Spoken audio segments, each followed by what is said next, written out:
Hello, welcome to the Basketball Soapbox on YouTube. I'm your host, Daniel Daly. In this episode, we'll be going over the Rudy Gobert trade to Minnesota. This is a really big trade. Rudy Gobert has spent his whole career in Utah the past 9 years.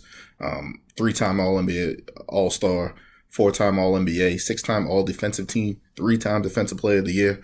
So to see him on the move is a little bit shocking, but not too much in the sense if you would look at the history of this transaction between these two teams. Rudy Gobert has been kind of the fall guy in Utah for all their shortcomings in the postseason.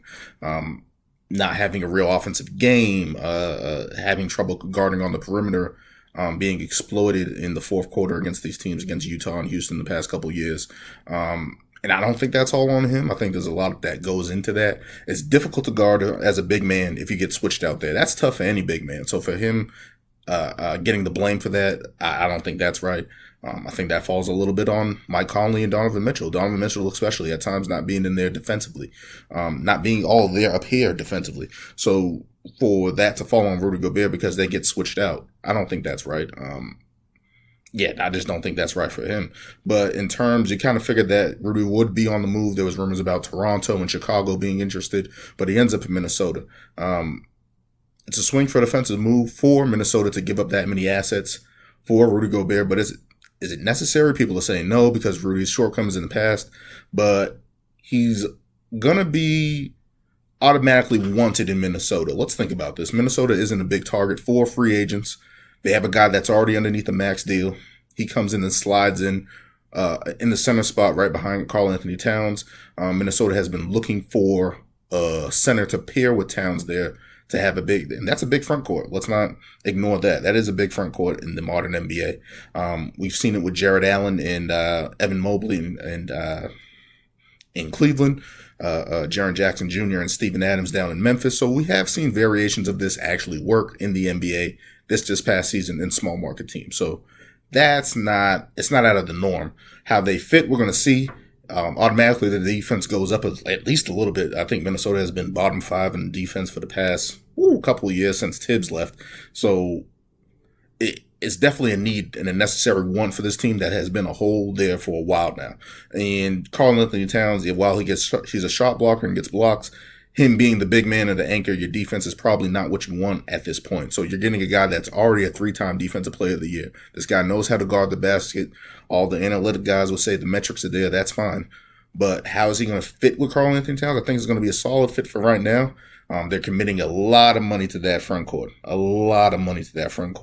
Nearly, I believe, over the next couple of years, close to $500 million. That's a lot. That's a lot to dedicate to the front court in this NBA. But these guys have a particular set of skills that are different from each other and provide a different look. I think that's good for them in terms of what they can bring to the table going forward with Minnesota. It's going to depend a lot on Anthony Edwards' development, how to keep these guys involved on the offensive end and pick it up and see his development grow as the years go by. This is a long-term investment for Minnesota. But as I said, they don't get a lot of free agents. This guy's already on a max deal. And you need a change. You need something to improve your team. And they thought this was the best option for them. Looking at Anthony Edwards, what he can do with his development over the time there. Basically just become an all-star. Become that next level player that they drafted him to be. And see how that pairs up with this front court. Minnesota took the plunge here. Their general manager, Tim Conley, to me, it's not surprising when you hear guys talk around the league and stuff like that. He drafted Rudy Gobert in Denver a couple of years. He was the GM there since 2013 to 2017. 2021. So he drafted Rudy Gobert and has basically come back to get Rudy Gobert. They traded him to Utah in that draft. So they were interested in him. There's some familiarity there between him, Gobert, and Tim Conley. So it's definitely an interesting move on his part. He went in for a guy that he thought that's worth it. And I can't blame them. I mean, how many free agents are going to come to Minnesota? Not many. Maybe aging stars, maybe guys looking to just get an opportunity there. And that's what they're going to have to do because this cap space is going to be tuned up to the nines until Anthony Edwards, who's probably going to, every rookie signs their rookie max extension, so that's going to be expected. So it's going to be interesting from that standpoint on on Minnesota's standpoint. But how does this translate? Are they automatically a playoff team? We really don't know. They have the talent there with Anthony Edwards and Karl Anthony Towns. Rudy Gobert obviously brings a all-star defense too by himself. His rim protection alone is going to help out that team a lot. Does that move them up into the top 4 seed in the West? I don't think so. It's going to be more likely a 4-6 bottom half of the league. I don't think they're going to be in the play, and I think they're going to be good enough to, well, maybe be in the play, maybe a 7-8 seed, especially with all these teams and guys getting healthy, coming back. It's going to be interesting to see how Minnesota, but it was definitely a swing for the fences for Minnesota, which I understand. It isn't like I don't understand the move and where they're trying to come from. Those picks, they're probably not going to be using them, but I think maybe that's the part of the deal that's a little fishy there with the picks and stuff like that. That's 5 first-round picks. You're going to need those, especially for trades or anything like that, to bring somebody in to leverage or anybody of younger value. Maybe a team can't sign. Maybe you can use that as leverage that season. Whatever the case may be.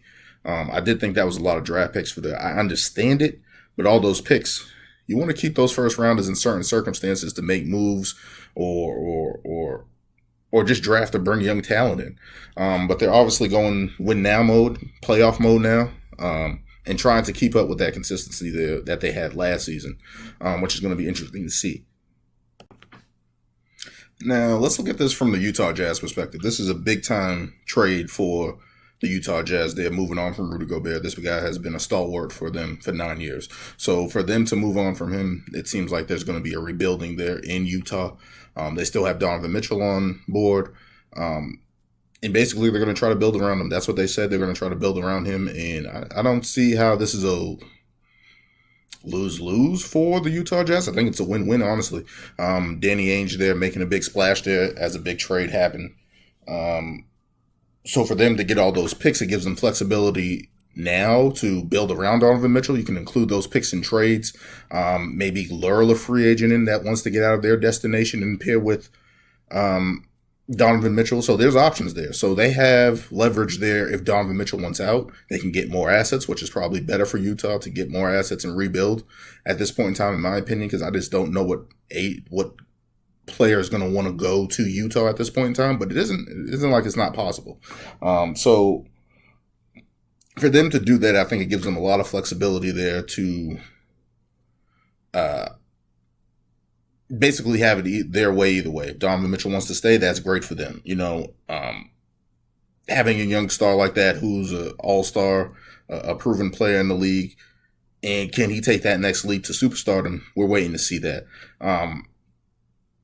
This guy, Donovan Mitchell's a great player, in my opinion. I think he brings a lot on the offensive end of the ball.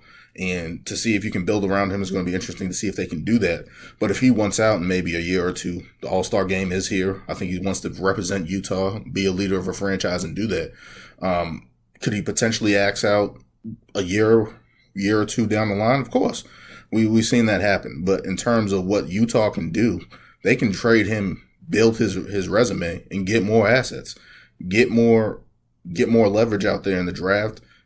In trades, building up, he's going to be probably most likely going to be another All-Star this year, and just continue to rebuild if they decide to.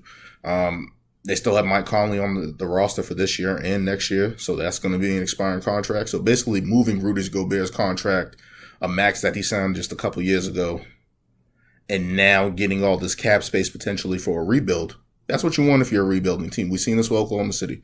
We've seen this with other teams around the league. All you want is draft picks, young assets, and cap space. That's it. And I feel like that's what Danny Ainge did in this move. I feel like that's what Utah did in this move. And it's going to give them flexibility towards their future. Is Minnesota most likely going to be a lottery team? I don't see that. I see them continuing to build and maybe be in that 40-win range there. I don't see them going towards a lottery unless it ends really badly. and Karl Anthony Towns wants to get out there. But they have Anthony Edwards, they have Karl Anthony Towns, and they have Rudy Gobert. So those picks, even though they're not going to probably potentially be lottery picks, I still feel like they're going to be good, solid picks, maybe in the middle of the draft that you can still trade. Those picks are valuable. Picks are valuable in these trades, and it's all in Utah's court now how they're going to build around Donovan Mitchell. They got Malik Beasley, who's a shooter. Patrick Beverly, they bought out already. He's already out of there, so he's going to be looking for a new team, possibly LA, if there's any rumor there anymore. But yeah, most likely he's going to be looking for another team. So this team gives a lot of young players to Utah. And again, flexibility there through the draft and with salary cap. No big time contracts outside Donovan Mitchell, so that gives them flexibility. It's an awesome move for both teams, I think. Do I think it was absolutely necessary on Minnesota's part to give up all those picks? Nah, I don't think it was that.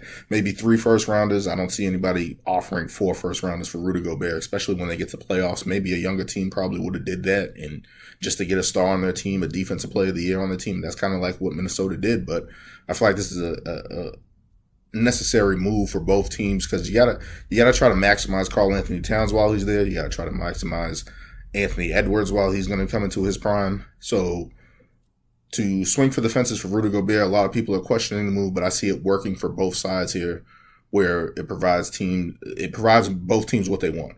Minnesota gets a chance to continue to make the playoffs, which they've been struggling since KG left. They made it there in 2017 with Jimmy Butler. So to see them try to make moves to continue to make the playoffs is good for them. I think, especially a market like Minnesota, you want to make the playoffs, get the extra revenue dollars, all that stuff. For Utah, providing flexibility, looking forward to the future with Donovan Mitchell or without. So I think there's a lot of flexibility there, and I think it worked for both teams.